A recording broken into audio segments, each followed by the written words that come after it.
Donc l'enseignement d'aujourd'hui, ça va être l'amour de la vérité, une condition très importante pour être conduit dans la plénitude du Seigneur, dans la plénitude des choses de Dieu, et de pouvoir nous débarrasser des poisons que l'ennemi veut injecter. Parce que, bien sûr, on sait que l'épouse de Christ se prépare au retour du Seigneur, que l'épouse de Christ est unie, mais on voit que Satan a vraiment mis la division dans les chrétiens, et même dans les chrétiens nés de nouveau. Et souvent, les divisions ont lieu par rapport à des avis contraires au niveau des doctrines et autres. Et la seule raison pour cela, c'est le fait de ne pas avoir l'amour de la vérité. Alors si on a vraiment l'amour de la vérité et que sincèrement devant le Seigneur, on dit « Seigneur, je prie et je te demande d'être conduit dans toute ta vérité », ben là on va pouvoir être enseigné de la bonne manière par le Seigneur, afin de vivre la vie que le Seigneur veut que nous vivions et que nous puissions attacher notre cœur et notre foi à ce que la parole de Dieu dit dans la vérité, dans tous les domaines. Donc on va voir ce que le Seigneur nous dit par rapport à l'amour de la vérité, et ensuite j'ai sélectionné quelques entre guillemets thèmes importants pour comprendre quelle est la pensée de Dieu sur ces thèmes-là, et pour pouvoir saisir ces choses-là, il faut vraiment l'amour de la vérité. Donc 3 Jean 1,4 nous dit, donc c'est vraiment le cœur de Dieu qui parle, il dit « Je n'ai pas de plus grande joie que d'apprendre que mes enfants marchent dans la vérité, que mes enfants aient l'amour de la vérité. » Donc on voit que la joie de notre merveilleux Père, c'est d'apprendre, c'est de savoir que ses enfants marchent dans la vérité et qu'on ait l'amour de la vérité. Et en fait, Dieu, dans sa grandeur, c'est pas qu'il ne le désire, mais il permet que dans sa parole, nous puissions lui faire dire tout et son contraire, parce que Dieu veut voir si les personnes ont réellement l'amour de la vérité. C'est pour ça qu'en lisant la Bible, si nous ne lisons pas la parole avec un cœur sincère, ça peut être pris comme un livre comme les autres. On voit des païens ou des scientifiques qui ont déjà lu la Bible et qui n'ont jamais réussi et compris dans leur cœur que Jésus est mort pour leurs péchés. Pourquoi ? Parce qu'ils ne le faisaient pas avec une intention bienveillante. Donc la parole de Dieu, on peut lui faire dire tout et n'importe quoi. Il y a certains versets qui peuvent même nous faire croire que Jésus n'est pas Dieu. Comme par exemple quand Jésus dit « Pourquoi m'appelles-tu bon ?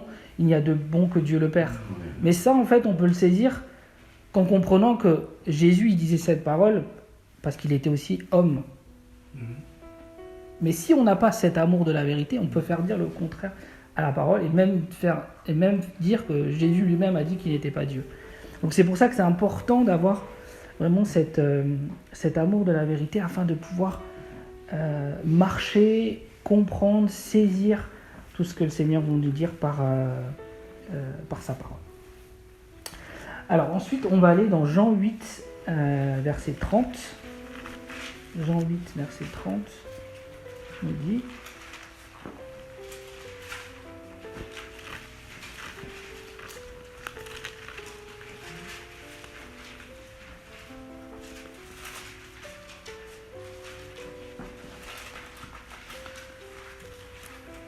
Jean 8, verset 30 à 32, où il dit « Comme Jésus parlait ainsi, plusieurs crurent en lui. » Quand il dit qu'on croit en Jésus, c'est qu'on croit en qui il est, c'est-à-dire à sa divinité.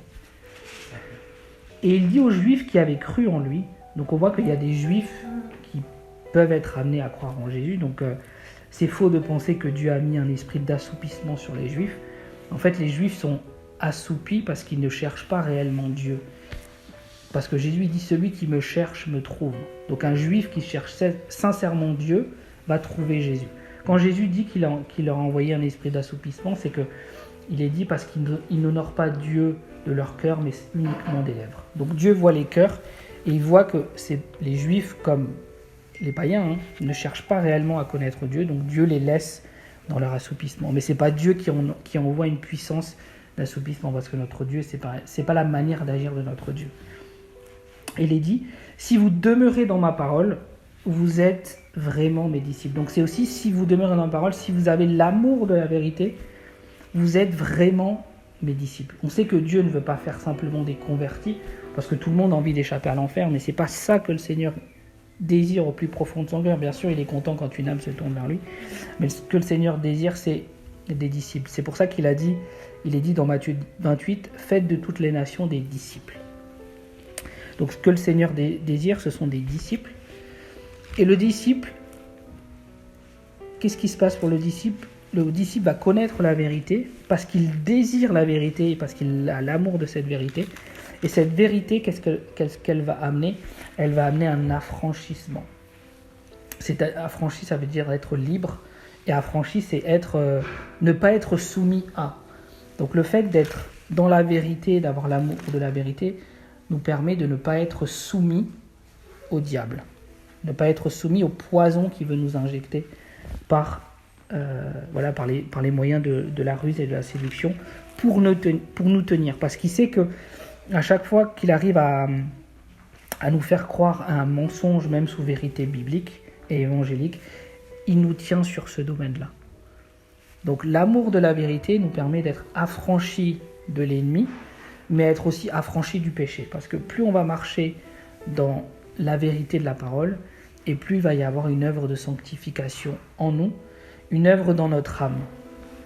Ce que le Seigneur désire sanctifier, c'est notre âme. C'est pas forcément, le corps aussi, mais l'apparence extérieure, oui, de manière un peu plus souple, mais c'est surtout au niveau de notre âme que le Seigneur veut faire une œuvre, notre cœur. Donc, désirer l'amour de la vérité va vraiment nous permettre de connaître la vérité et d'être affranchis de l'ennemi et du péché. Ensuite, on va aller dans Luc 14, verset 26 et ensuite 33. Donc on a vu que tout à l'heure le Seigneur a dit qu'il cherche des disciples. Donc je vais prendre juste 2 passages qui nous montrent en fait qu'est-ce qu'être un disciple pour Dieu. Qu'est-ce que le Seigneur attend de nous. Le Seigneur dit, si quelqu'un vient à moi sans me préférer à son père, à sa mère, à sa femme, à ses enfants, à ses frères, à ses sœurs et même à sa propre vie, il ne peut être mon disciple. Donc le disciple, c'est celui qui a renoncé à tout pour servir son Seigneur, pour donner son cœur à son Seigneur. C'est ça la condition du disciple. Et on sait que il y a certaines familles où le fait de se convertir au Seigneur, c'est un prix qu'on paye. Et c'est simplement celui qui a vraiment le cœur de disciple qui est prêt à payer ce prix, qui est prêt à être rejeté de sa propre famille. Je pense notamment aux frères et sœurs d'origine qui étaient de confession musulmane, qui quittent l'islam, qui quittent l'hindouisme ou même le catholicisme. Celui qui n'a pas le cœur de disciple ne pourra pas tenir face à cette persécution de la famille. Donc, le disciple, il renonce vraiment à tout pour son Seigneur, il renonce aussi à son argent, il renonce à ses intérêts personnels, à tout ce qui appartient sur cette terre pour son Seigneur. Et donc on voit qu'il y a une telle opposition entre ça et l'évangile de prospérité. Je te dis que si tu n'as pas une Ferrari ou une maison à 1 million d'euros, tu n'es pas béni du Seigneur. C'est totalement contraire à l'évangile. Le Seigneur, il dit d'être capable de renoncer à tout. C'est ça le disciple. Et quiconque ne porte pas sa croix et ne me suit pas ne peut être mon disciple. Donc la croix, c'est cet objet de mise à mort de tout ce qui est mauvais et de résurrection de tout ce qui est bon. C'est de renoncer à soi pour vivre pour notre Seigneur. C'est ça le disciple. Et c'est reconfirmé au verset 33 où il est dit « Ainsi donc, quiconque d'entre vous ne renonce pas à tout ce qu'il possède ne peut être mon disciple. » Donc on voit que c'est une décision personnelle d'être un disciple, c'est de dire « Voilà, Seigneur, je décide de renoncer à tout pour toi dans notre cœur. » C'est ça qui est important. Le Seigneur ne va pas nous dire forcément de lâcher les choses que nous avons, mais c'est que dans notre cœur, nous n'en soyons pas attachés, que ce soit lui le premier. Ensuite, toujours dans l'évangile de Luc, au chapitre 9, du verset 59 à 62. Pareil pour le disciple, l'amour de la vérité, il dit, et il dit à un autre, suis-moi. Donc on voit que le Seigneur, qu'est-ce qu'il nous demande quand on vient à lui, c'est suis-moi. C'est un appel d'amour, hein. Suis-moi. Et il répondit, Seigneur, permets-moi d'aller d'abord ensevelir mon Père. Donc le Seigneur appelle tout le monde, mais il y a des personnes qui vont trouver des excuses. Qui vont trouver des excuses pour, pas forcément pour venir au Seigneur, mais qui vont trouver des excuses pour le suivre en plénitude. On voit que c'était un argument humain. Il répondit, Seigneur, permets-moi d'abord d'ensevelir mon Père. Donc c'était un argument humain. Et on peut se trouver plein d'excuses pour retarder notre engagement avec le Seigneur. Et le Seigneur, il nous redit encore, ne tarde pas mon enfant, mais suis-moi en plénitude, parce que c'est ça qui est important. On peut trouver toutes les excuses, on peut trouver... voilà. Mais le Seigneur, tout ça, ça n'a pas de valeur devant lui. Il nous dit, suis-moi. Mais Jésus lui dit, laisse les morts ensevelir leurs morts, et toi, va annoncer le royaume de Dieu. Donc quand on suit le Seigneur, le but, c'est d'avoir cette relation avec lui et d'annoncer le royaume de Dieu. Un autre dit, je te suivrai Seigneur. Donc pareil, hein, là, je te suivrai Seigneur. Mais permets-moi d'aller d'abord prendre congé de ceux de ma maison. C'est toujours le fait de retarder un petit peu plus tard. Dans quelques mois, dans quelques années, je m'engagerai. J'ai d'abord mes projets professionnels, j'ai d'abord ci, j'ai d'abord ça. Le Seigneur dit, quiconque met la main à la charrue et regarde en arrière n'est pas propre au royaume de Dieu. Donc le disciple, c'est celui qui regarde en avant et qui ne regarde plus en arrière. Et qui arrive aussi à mettre un stop à toute sa vie passée, malgré les sollicitations qui peuvent arriver. Et à un moment donné, le Seigneur, il nous demande de prendre des décisions et de dire non. Et le Seigneur n'attend pas qu'on se repose sur lui en disant, Seigneur, je te prie de... J'y arrive pas, Seigneur, et c'est toi qui vas empêcher que je sois encore en contact avec telle ou telle personne. Le Seigneur, il peut le faire dans sa souveraineté, mais il nous demande aussi à nous de pouvoir nous séparer aussi des personnes qui étaient néfastes pour nous dans notre passé. Et ça, le Seigneur, il nous demande à nous de le faire. Donc c'est de ne pas regarder en arrière et d'aller en avant. Ensuite, Jean 5, versets 39 à 44. Jean 5, 39 à 44 nous dit « Vous sondez les Écritures parce que vous pensez avoir en elles la vie éternelle. » Et c'est un constat aussi qu'on peut faire à certains chrétiens. Vous sondez les Écritures parce que vous pensez avoir en elles la vie éternelle. Sauf que la vie éternelle, elle n'est pas dans la parole, elle est dans le Jésus. Mais bien sûr que Jésus, il va avec sa parole. Mais ce n'est pas dans les Écritures qu'on a la vie éternelle, c'est dans Jésus. Ce sont elles qui rendent témoignage de moi et vous ne voulez pas venir à moi pour avoir la vie. Et donc en fait, le Seigneur, ce qu'il nous dit, c'est que si on veut vraiment avoir la vie du Seigneur, c'est d'aller au Seigneur par sa parole. Et non pas par sa parole au Seigneur. On va à lui qui nous conduit dans sa parole. C'est ça qui est important. Vous ne voulez pas venir à moi pour avoir la vie. Donc avoir la vie, c'est d'aller à Jésus par sa parole, mais non pas par la parole vers Jésus. Je ne tire pas ma gloire des hommes, mais je sais que vous n'avez point en vous l'amour de Dieu. Donc Jésus, le Seigneur, il discernait que ces personnes-là n'avaient pas l'amour de Dieu, c'est-à-dire l'amour de la vérité. Je suis venu au nom de mon Père, et vous ne me recevez pas. Si un autre vient en son propre nom, vous le recevrez.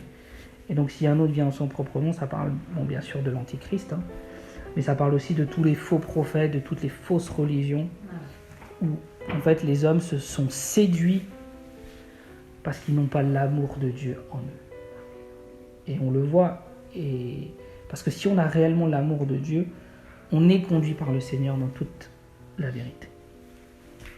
C'est pour ça que Jésus, il est tellement... la personne de Jésus, c'est une épée. Parce que soit on adhère à Jésus et à qui il est, ou soit on refuse qui il est. Et quand je dis on refuse qui il est, c'est-à-dire sa divinité. Et après, on est sur un faux Jésus. Et le nom de Jésus crée tout de suite c'est une épée dans le monde spirituel et même dans nos échanges entre les hommes. On peut parler de Dieu de manière très facile, mais dès qu'on annonce le nom de Jésus, on voit que tout de suite, il y a un effet qui se crée. Et donc, soit les personnes adhèrent, ou soit il y a une séparation qui se met en place. Et c'est Jésus qui est important, c'est pas Christ, c'est Jésus. Parce que Christ, ça veut dire oint, ça veut dire... mais c'est Jésus, le nom de Jésus qui est important, ça veut dire le Dieu qui sauve. Et Seigneur dit, comment pouvez-vous croire, vous qui tuerez votre gloire les uns des autres, qui ne cherchez point la gloire qui vient de Dieu seul. Donc celui qui a l'amour de la vérité, c'est celui qui cherche uniquement la gloire de Dieu. Et tous ceux qui chercheront la vérité iront et se tourneront vers le Fils de Dieu, vers Jésus-Christ. C'est une certitude pour nous, parce que Dieu le dit. Ensuite, on va aller dans Romains. Donc, Romains 1, verset, tout d'abord le verset 18, où il est dit « La colère de Dieu se révèle du ciel contre toute impiété et toute injustice des hommes qui retiennent injustement la vérité captive. » Donc ça, c'est un constat, bien évidemment, la colère de Dieu pour ce monde, pour les religions qui retiennent injustement la vérité captive, mais c'est aussi pour les chrétiens. Parce qu'il y a beaucoup d'églises qui retiennent injustement la vérité captive, qui ne mettent pas en avant la saine doctrine, qui ne mettent pas en avant la vérité de la parole, qui ne mettent pas en avant l'œuvre de la croix, qui tournent autour du message de l'Évangile, qui annonce un Jésus qui est là uniquement pour des besoins matériels et des besoins de ce monde, mais jamais de préparation aux choses d'en haut, jamais de préparation à être la lumière et le sel de cette terre. Et donc il y a aussi la colère de Dieu sur ceux qui retiennent la vérité captive. Le verset 21 nous dit ensuite « Car ayant connu Dieu, ils ne l'ont point glorifié comme Dieu et ne lui ont point rendu grâce, mais ils se sont égarés dans leurs pensées et leur cœur sans intelligence a été plongé dans les ténèbres. » Donc ça parle bien sûr, comme dit, des païens, mais ça parle aussi des chrétiens qui n'ont pas glorifié Dieu. Parce que pourquoi ils ont cherché à glorifier quoi? À glorifier leur propre ego. Ils ont glorifié l'homme, ils ont glorifié leur intérêt personnel. À ce moment-là, ils ne rendent pas grâce à Dieu, parce que rendre grâce à Dieu, c'est quand on est reconnaissant dans notre cœur pour ce qu'a fait Jésus à la croix.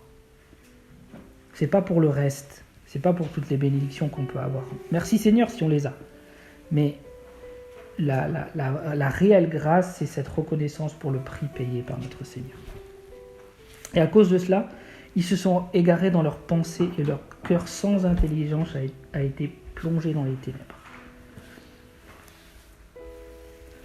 Se vantant d'être sages, ils sont devenus fous. Et ils ont changé la gloire de Dieu incorruptible en image représentant l'homme corruptible, les oiseaux, des quadrupèdes et les reptiles. Donc on voit, là on sait, ça parle des religions comme l'hindouisme, avec l'adoration des animaux, mais ça parle aussi de l'adoration de l'homme corruptible. Et l'homme corruptible, ce que ça veut dire, c'est qu'il y a des endroits où on glorifie l'homme, on glorifie le pasteur, on glorifie l'homme de Dieu. Mais ça, c'est changer la gloire de Dieu, parce qu'on met un homme entre la personne et Dieu. Et ça, c'est grave. Parce que notre seule référence, c'est notre Seigneur. Après, le Seigneur, il utilise des hommes pour sa gloire, mais l'important, c'est à lui et à lui seul vers qui on va.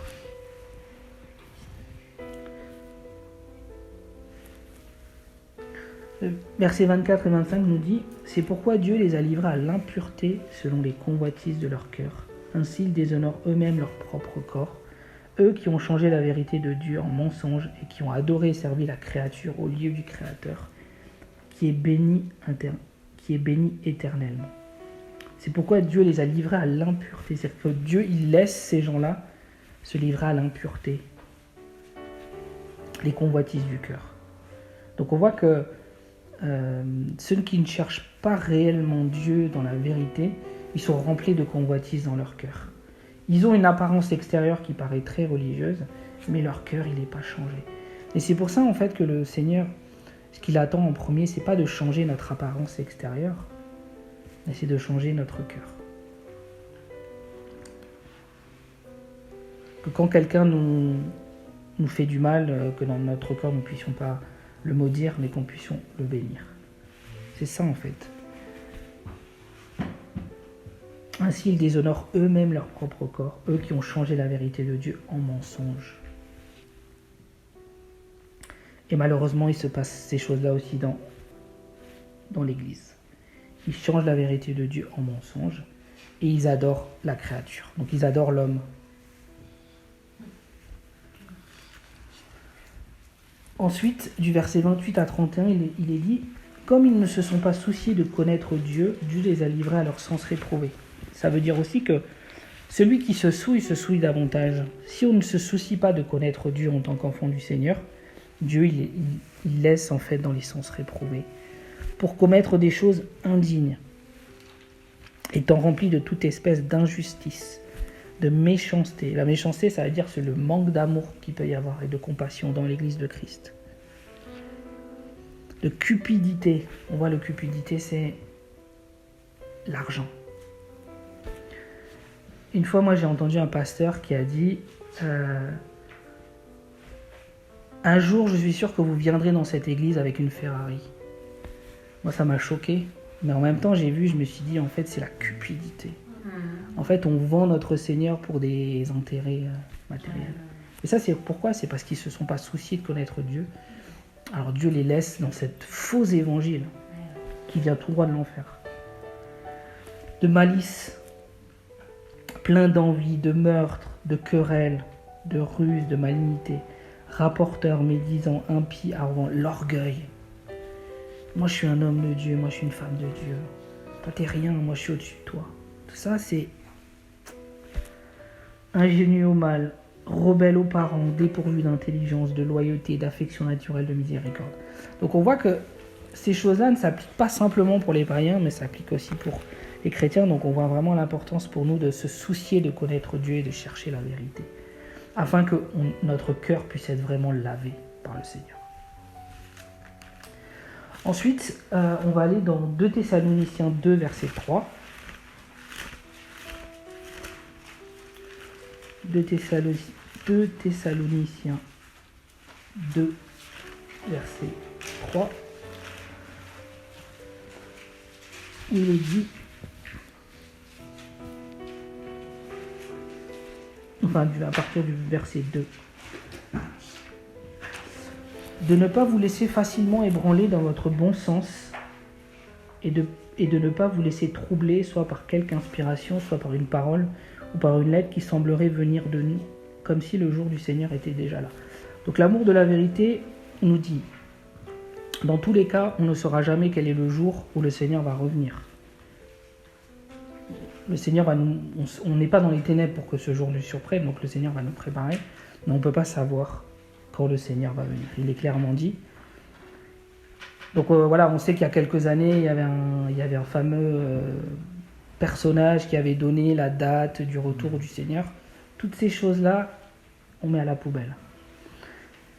De ne pas vous laisser facilement ébranler dans votre bon sens. Et je sais que l'an dernier, il y avait eu beaucoup de chrétiens qui avaient été ébranlés sur le fait que le vaccin, c'était la puce, que ça allait changer notre organisme, toutes ces choses-là. Tout ça, c'est faux. C'est dit de ne pas vous laisser ébranler. Parce que dans tous les cas, la puce, ce sera après l'enlèvement de l'Église. Et celui qui est en nous est plus grand que celui qui est dans le monde. Donc il n'y a rien qui peut changer notre organisme. Parce que Dieu vit en nous. Donc le Seigneur nous demande de ne pas nous laisser troubler par ce qu'on peut voir ou par ce qu'on peut entendre. Le Seigneur a dit que dans tous les cas, on n'est pas des ténèbres pour que ce jour nous surprenne. Et nous, on n'est pas soumis à la colère de Dieu. Donc, le Seigneur nous dit que l'amour de la vérité va faire qu'on ne sera pas facilement ébranlable.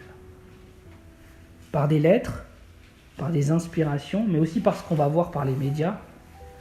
Et aussi, j'aime souvent le dire, par rapport à ce qu'on va ressentir dans notre corps, par rapport à ce qu'on va voir, par rapport à ce qu'on va en entendre. Quand on est à l'amour de la vérité, on n'est pas facilement ébranlé par ces choses-là. Que personne ne vous séduise d'aucune manière. Donc ne nous laissons pas séduire. Et pour être sûr de ne pas être séduit, il faut avoir l'amour de la vérité. Car il faut que l'apostasie soit arrivée auparavant. L'apostasie, c'est le reniement de la foi. C'est des gens qui avaient la foi et qui ensuite se sont détournés de la foi ou ont cru à la vérité et commencent à croire à des mensonges. Et qu'on ait eu la révélation de l'homme impie, le fils de la perdition. Donc ça parle de l'antichrist. Donc l'amour de la vérité nous permet de ne pas être ébranlé et troublé par rapport à ce qu'on peut nous dire. Ensuite, du verset 10 à 11, toujours dans le même chapitre, où il est dit, donc ça parle de l'Antichrist, avec toutes les séductions de l'iniquité pour ceux qui périssent, parce qu'ils n'ont pas reçu l'amour de la vérité pour être sauvés de la séduction. Aussi Dieu leur envoie-t-il une puissance d'égarement. Il faut bien le comprendre. Quand il dit que Dieu il envoie une puissance d'égarement, c'est que à un moment donné, Dieu laisse faire. Mais Dieu ne veut pas que les hommes soient égarés, mais c'est qu'à un moment, il laisse faire s'il voit que la personne veut continuer dans ces choses-là. Pour qu'ils croient au mensonge, afin que tous ceux qui n'ont pas cru à la vérité, mais qui ont pris plaisir à l'injustice, soient condamnés. Donc là, il est bien dit, l'amour de la vérité, c'est un contre face aux séductions de l'iniquité. Donc c'est les séductions de l'iniquité qui amènent la séduction. Et avoir l'amour de la vérité nous permet de refuser. C'est un refus des séductions de l'iniquité.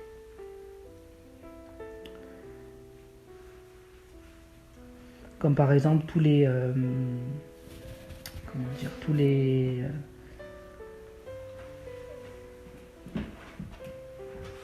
miracles, pas les miracles, mais toute la... Quand on dit que c'est l'Esprit de Dieu qui fait tomber les gens en arrière, qui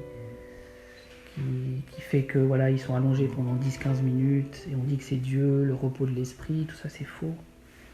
C'est parce que les gens n'ont pas reçu l'amour de la vérité. Donc, Dieu c'est un Dieu de miracles, c'est un Dieu puissant, mais c'est un Dieu d'ordre. Alors ensuite, on va voir les thèmes, donc le Seigneur m'a mis à cœur plusieurs thèmes sur l'amour de la vérité sur ces points. Alors tout d'abord, c'est sur la personne même de Dieu. Dieu, en fait, le Seigneur, il veut qu'on ait la bonne image de lui. Alors, on va prendre tout d'abord le verset Jean 3,16.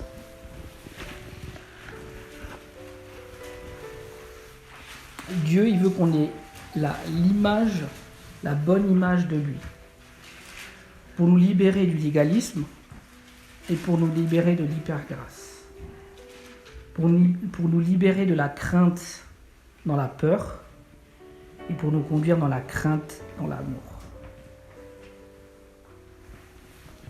Jean 3,16, un verset très connu, car Dieu a tant aimé le monde, et c'est le tant aimer le monde qui est important, donc on voit l'importance que Dieu a, comment il nous chérit, comment il nous aime, comment il est notre Père par excellence. Bien sûr, il est juste et il est saint, il a eu le péché, ça, c'est sûr.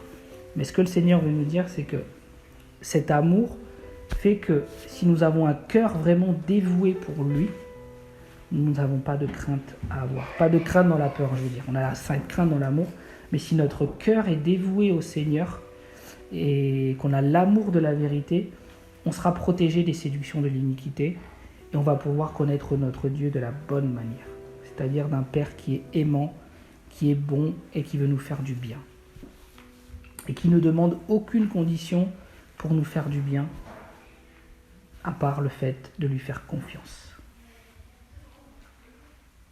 Et qui regarde au cœur et non pas notre apparence extérieure. Il veut aussi nous changer notre apparence extérieure, mais en premier, c'est le cœur. Donc avoir la bonne image de Dieu. Un Dieu qui ne se lasse pas de nous pardonner si on lui demande sincèrement pardon.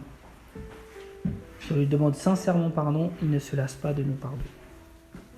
Et il nous conduit de plus en plus dans la sainteté. Un Dieu qui va avoir une relation avec nous. Un Dieu qui s'intéresse à notre quotidien.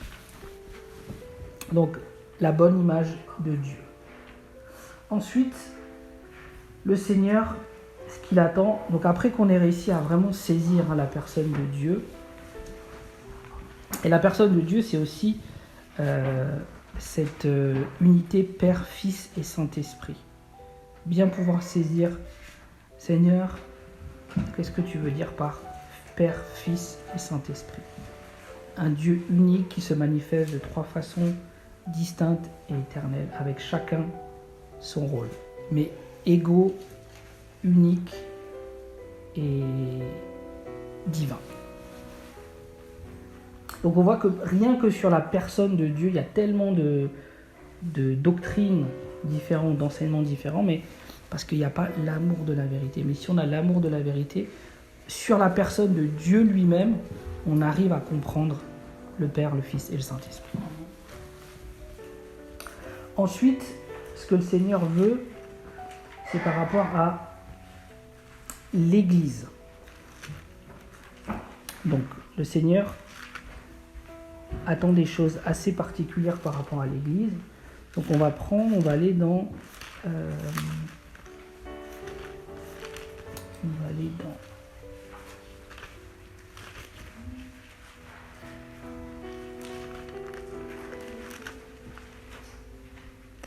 « 1 Timothée 3, verset 15. » Donc, par rapport à l'Église, l'organisation de l'Église,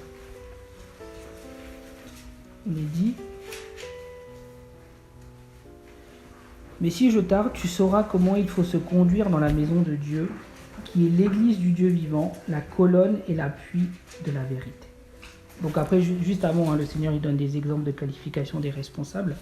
Mais l'Église, en fait, la chose importante par rapport à l'Église, c'est que l'Église, c'est le lieu de rassemblement de tous ceux qui sont sauvés. C'est un lieu d'amour, c'est un lieu de partage, c'est un lieu où l'Esprit de Dieu se manifeste. C'est un lieu où Dieu appelle chacun, certains avec des ministères, d'autres avec des dons. Le Seigneur a des appels particuliers pour les hommes et pour les femmes. La femme est utilisée dans plein de domaines, mais pas dans celui de l'enseignement. Et l'Église, c'est le lieu où on se prépare au retour du Seigneur. Et le Seigneur, ce qu'il attend de ceux qui sont appelés dans les ministères, c'est que leur vie soit à la gloire de Dieu à l'extérieur. C'est-à-dire que ce n'est pas simplement dans l'Église, mais à l'extérieur. Le Seigneur attend des ministères à ce qu'il y ait une vie qui soit à la gloire de Dieu. Et donc c'est décrit au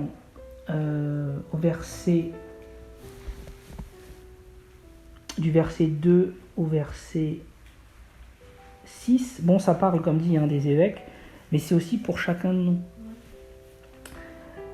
Il faut donc que l'évêque soit irréprochable. Donc on voit l'irréprochabilité à l'extérieur. Mari d'une seule femme, sobre, modéré, réglé dans sa conduite, hospitalier, propre à l'enseignement. Donc on voit il y a une œuvre qui est faite dans le cœur. Il ne faut pas qu'il soit adonné au vin, ni violent, mais indulgent, c'est-à-dire capable de pardonner, pacifique, cherchant toujours la paix, désintéressé de l'argent des autres. Ça change de l'enseignement de la dîme et des offrandes. Il faut qu'il dirige bien sa propre maison. Donc l'importance de diriger sa propre maison.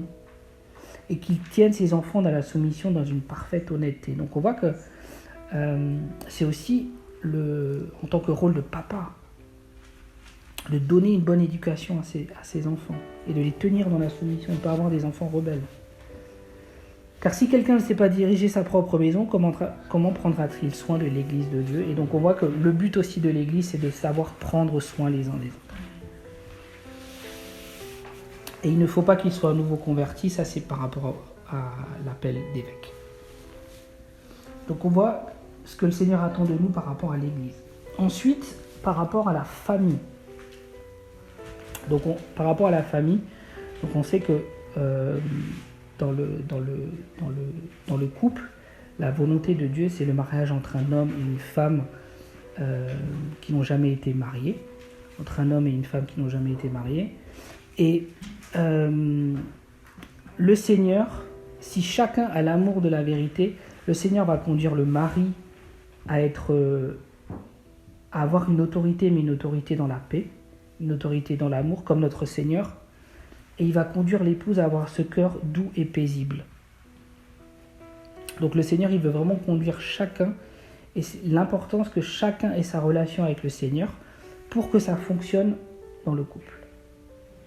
Et ensuite, par rapport à l'éducation des enfants, le Seigneur nous dit de ne pas aigrir nos enfants. Et irriter les enfants, c'est de ne pas prendre en considération qui ils sont en tant que personnes. C'est de les rabaisser, de ne pas les encourager, de les empêcher de faire ce qu'ils désirent dans leur vie. C'est ça en fait, irriter les enfants. Et donc le Seigneur nous apprend à encourager nos enfants, à leur dire qu'ils sont bien, qu'on les aime, qu'on compte sur eux, voilà, c'est ça. Et en étant dans cette attitude-là, ça va permettre aux enfants de pouvoir grandir de la bonne manière et de pouvoir suivre le Seigneur dans la continuité. Donc ce que le Seigneur attend vraiment dans la cellule familiale, que chacun ait son rôle. Le mari, l'épouse et l'éducation des enfants. Qui doit se faire l'éducation des enfants doit se faire de la même façon par le papa et la maman. C'est-à-dire que les parents doivent être en accord pour l'éducation des enfants. Ça, c'est important. Dans le couple, le Seigneur va aussi nous enseigner par rapport à l'amour de la vérité, si on l'a réellement. Il va nous enseigner sur comment être dans notre vie de couple, dans tous les domaines du couple. Que ce soit même par rapport à l'intimité, toutes ces choses-là, le Seigneur veut nous guider.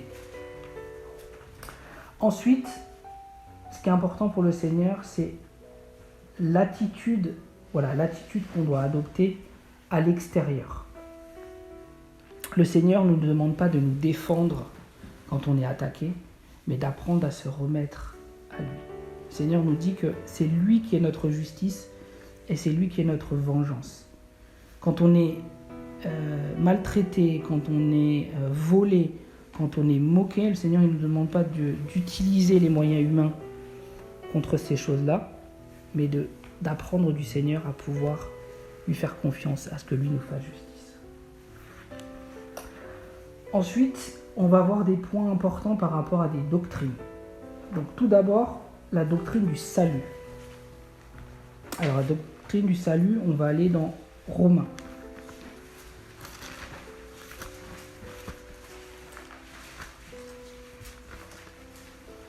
Alors, Romains 3, 23.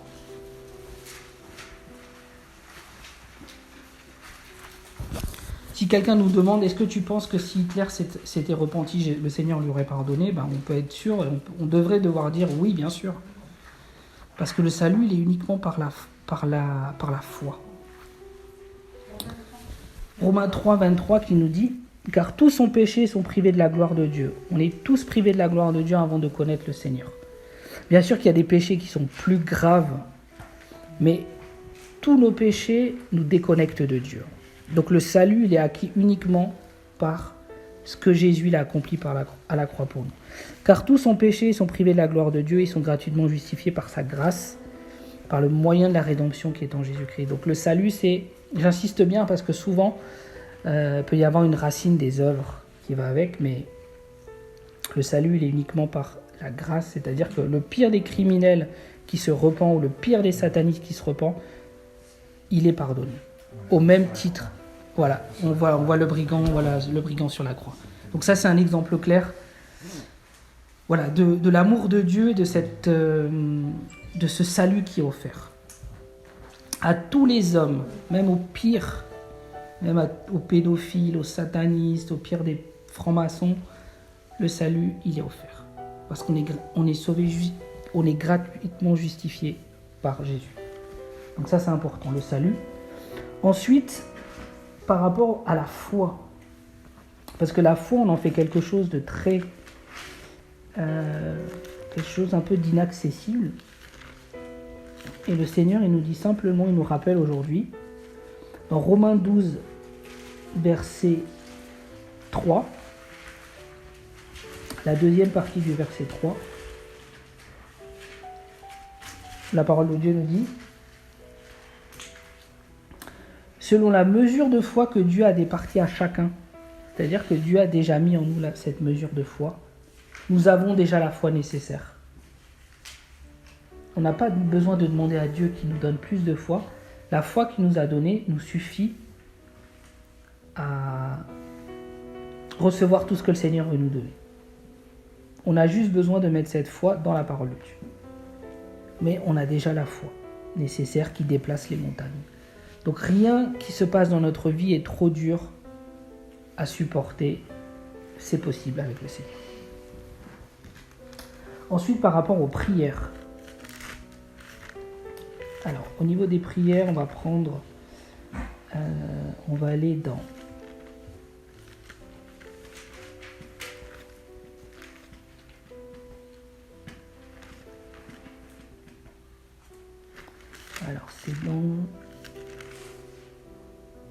il me semble que c'est dans Colossiens. Ouais, Colossiens 4, verset 2.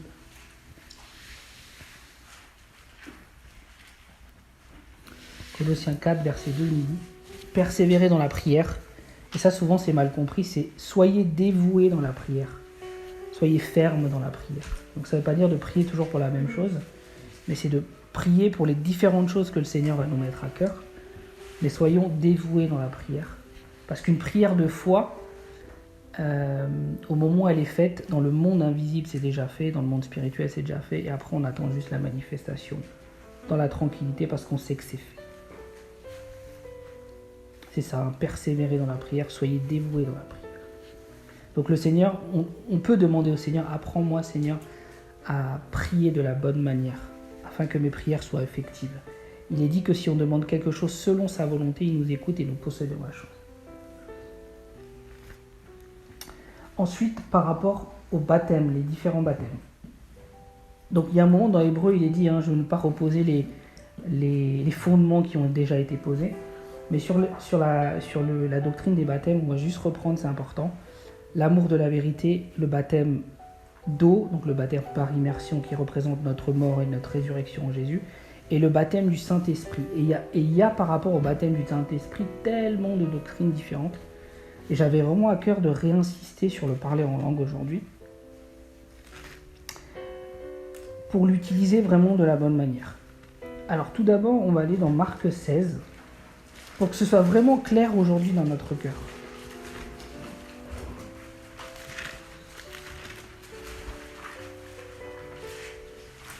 Donc Marc 16, au verset 17, il est dit: voici les miracles qui accompagneront ceux qui auront cru. Donc tous ceux qui ont cru en Jésus-Christ comme Seigneur et Sauveur, ils bénéficient de ces choses-là. Il n'y a pas de condition. Il est dit: ils parleront des nouvelles langues. Donc le fait de parler de nouvelles langues, c'est pour tous les chrétiens. Le verset qui dit dans Corinthiens: parlent-ils tous en langue, ça parle de ceux qui parlent, c'est le fait de parler en langue, c'est-à-dire dans une langue, que la personne comprend. Par exemple, je donne un exemple, je vais en Inde, je peux avoir à parler en langue, où je vais commencer à parler en indien et ça va permettre de parler du Seigneur à cette personne. Ça, c'est pas forcément pour tout le monde. Mais le fait de parler en langue, c'est-à-dire de s'édifier personnellement, c'est pour tous les chrétiens. C'est dit Marc 16.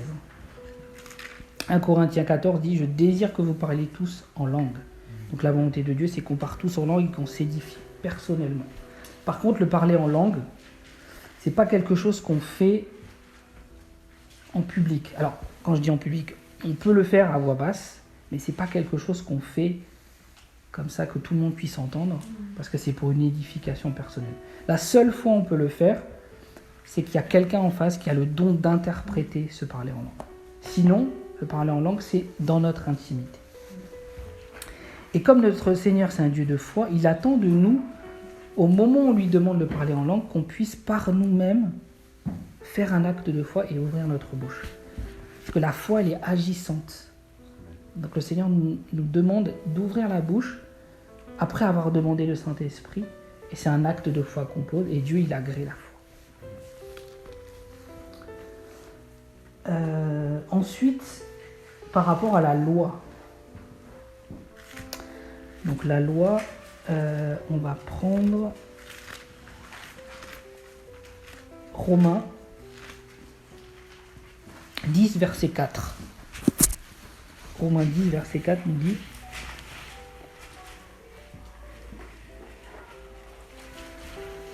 Car Christ est la fin de la loi pour la justification de tous ceux qui croient. » Donc la loi est finie.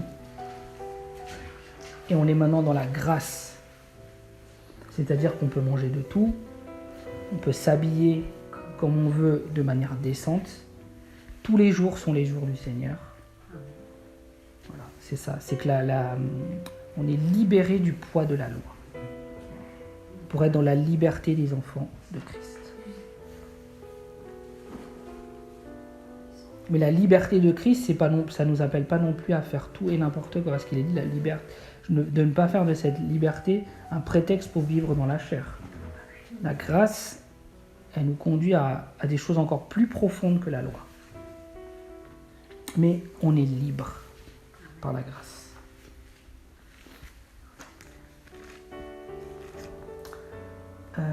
Ensuite, par rapport aux dons, donc, on va aller dans 1 Corinthiens 12, verset 7. Enfin, 7 et ensuite le verset 11. Je ne vais pas reprendre les dons, mais je vais à nouveau insister sur l'importance des dons pour chacun de nous.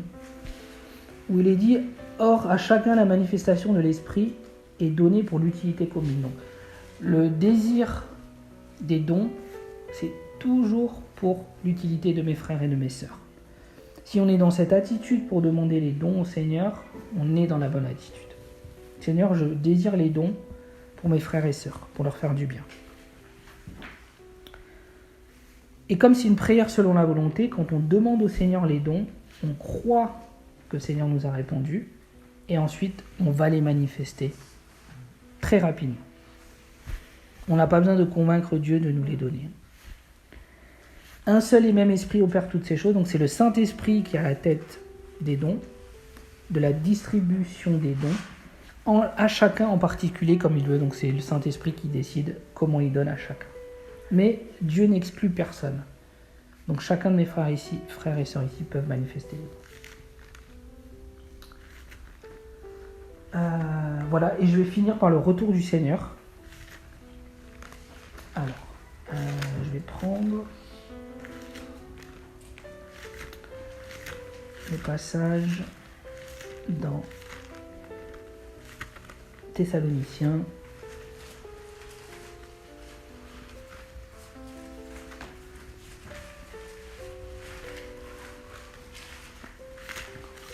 Où il est dit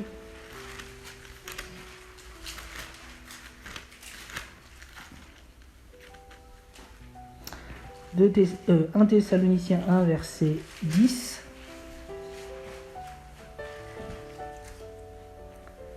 Où il est dit « Et pour attendre des cieux son Fils qu'il a ressuscité des morts, Jésus qui nous délivre de la colère à venir. » Donc Jésus nous délivre de la colère à venir, et on sait que l'Apocalypse, c'est la colère de Dieu. La tribulation, c'est la colère de Dieu plutôt.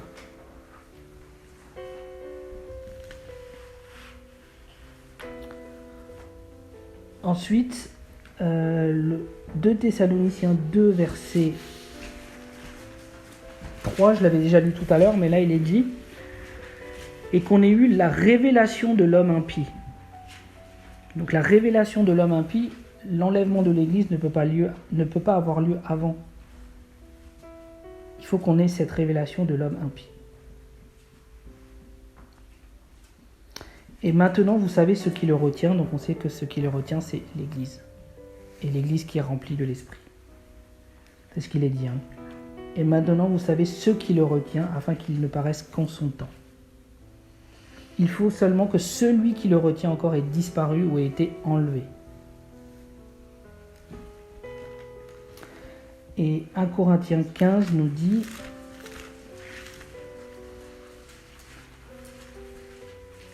au verset 51, « Voici, je vous dis un mystère, nous ne mourrons pas tous, mais tous nous serons changés. » Tous ceux qui seront à ce moment-là seront changés, et ceux qui auront été prêts, qui sont décédés, en un instant, en un clin d'œil, à la dernière trompette.